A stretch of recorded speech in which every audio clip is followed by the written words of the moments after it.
On a humid afternoon in Washington City, June 18, 1812, a quill scratched across parchment in a quiet room, and with that single motion, the United States of America declared war on the most powerful navy on Earth, a decision so audacious that even some of the men who voted for it secretly doubted their young nation could survive what came next. Because this was not a war born of conquest or glory, it was a war born of humiliation,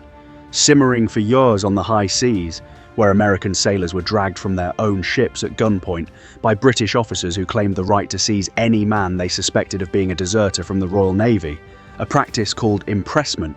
that had already stolen thousands of American citizens into forced service aboard British warships fighting an endless war against Napoleon's France. And President James Madison, a brilliant but physically frail statesman who had helped draft the Constitution itself, watched this insult compound year after year as British naval vessels patrolled the American coastline like predators, stopping merchant ships, confiscating cargo, and treating the flag of the United States as something to be tolerated rather than respected. And the wound went deeper still because on the western frontier, American settlers pushing into the Indiana and Michigan territories faced fierce resistance from Native American confederacies, led by the Shawnee leader, Tecumseh, a formidable strategist who dreamed of uniting tribes across the frontier to halt American expansion,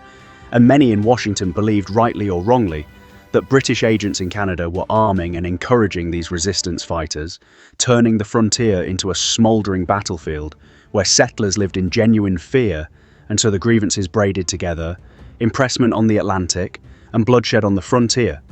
until a group of fiery young congressmen, nicknamed the War Hawks, men like Henry Clay of Kentucky and John C. Calhoun of South Carolina, stood on the floor of Congress demanding action, insisting that national honor itself was at stake, and they found in Madison a reluctant but resolute partner, because by the spring of 1812, he had concluded that diplomacy had run its course, that Britain's orders in council, strangling American trade with Napoleonic Europe, would not be lifted through polite correspondence, and so on June the 1st, Madison sent a war message to Congress laying out the litany of British offences,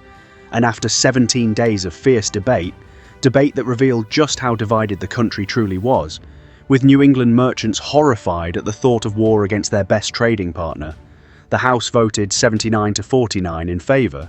and the Senate followed with a much narrower 19-13, and on June 18th, Madison signed the Declaration into law, making the United States the aggressor in a war against an empire that commanded over 600 warships while the American Navy possessed barely 20.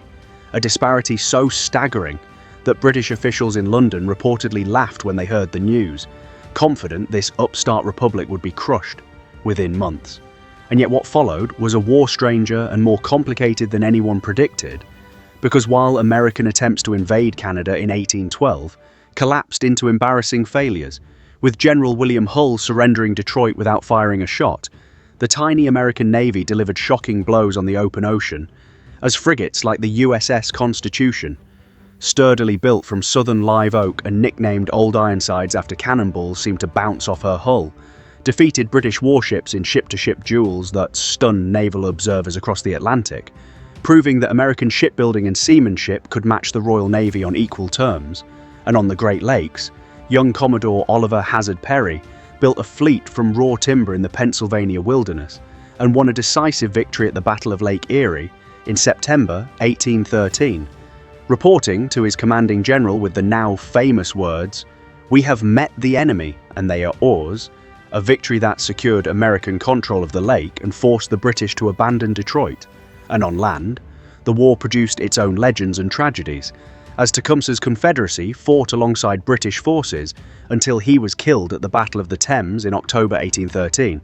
a death that effectively ended organised native resistance in the Old Northwest. While further south, a relatively unknown general named Andrew Jackson was rising through the ranks, defeating the Creek Nation at Horseshoe Bend in 1814 and earning a reputation as a fierce, unyielding commander. And the war reached its most devastating moment in August 1814, when British forces landed in the Chesapeake and marched on Washington itself, setting fire to the Capitol, the Treasury, and the President's mansion in retaliation for earlier American raids into Canada. forcing Madison and his government to flee into the Virginia countryside as flames lit the night sky over the nation's capital, a humiliation that seemed to confirm Britain's contempt for the upstart republic. Yet barely a month later, American forces held firm at Fort McHenry in Baltimore Harbor, withstanding a relentless overnight bombardment that inspired a young lawyer named Francis Scott Key to write a poem about a flag that, through smoke and fire, was still there at dawn, words that would eventually become the national anthem. And the war's most ironic chapter came after a peace treaty had already been signed, because news travelled slowly across the Atlantic, and in January 1815, Andrew Jackson's forces won a crushing victory over seasoned British veterans at the Battle of New Orleans, a battle technically fought after the war had officially ended, yet one that transformed Jackson into a national hero and convinced many Americans that they had truly won a war that, in strict military terms, had ended largely in stalemate, with the Treaty of Ghent restoring pre-war boundaries and settling almost none of the original grievances over impressment or maritime rights,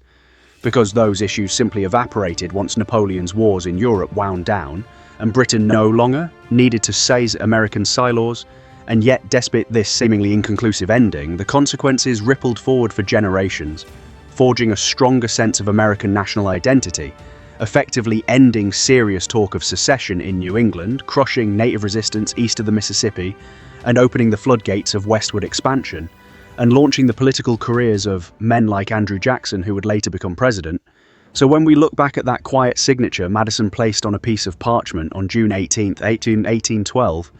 we are really looking at the moment a fragile young republic decided it would rather risk catastrophic defeat than continue accepting humiliation on the world stage.